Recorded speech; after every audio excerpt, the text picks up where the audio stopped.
ત્યાંથી રૂપિયા માતાનો રથ જવાનું છે, ગામમાં કોઈ શ્રીમંતનો કાર્યક્રમ છે, એના કારણે લાખોથી ઓછી સંખ્યા આવશે. પરંતુ રવિવાર છે, બધા જ ભક્તોને ગઢી માતાને બોલાયા છે.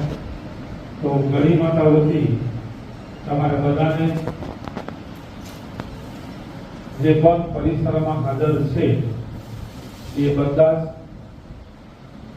ગઢી માતામાં રસોડામાં બનાવેલો પ્રસાદ, ભોજન કરીને જ જાવજો. કોઈને પણ નિમંત્રણ હશે તમારે ઘરે શ્રીમંતમાં જવાનો, જલારામ બાપાને ત્યાં જવાનો અથવા રથયાત્રામાં જવાનો, બિલોનિયા કંપાથી રથયાત્રા ઉમિયા માતા જવાનું છે. ગઈકાલે જ એક ભક્ત આવ્યા હતા, વસરામભાઈ, થોડા સવિતાબેનના ભાઈ, અને છેલ્લા 45 વર્ષથી રથના જોડે ચાલતા જાય છે એવા ભક્તો પણ કાલે આવ્યા હતા.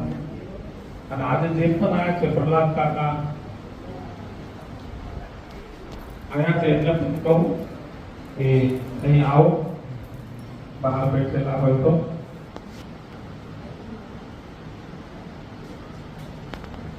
જે 10,000થી વધારે પાર્ટિસિપન્ટ લાવે છે એ પણ અહીં આવ્યા છે, એને પણ આવજો અહીં તે બાજુ.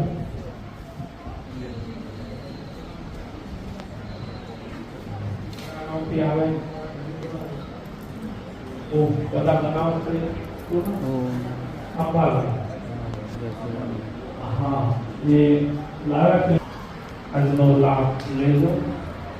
બરાગામથી આવેલા અંબાલાલભાઈ કંદુરભાઈ અને કેતપુર કંપાના પ્રહલાદ કાકા,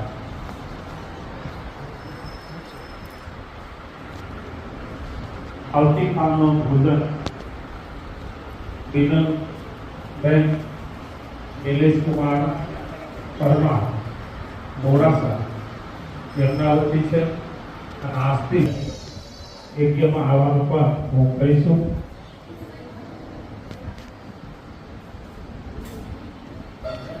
એવી રીતે આપણા અનુષ્ઠાનમાં રોજનું ચાલતું ભોજનાલય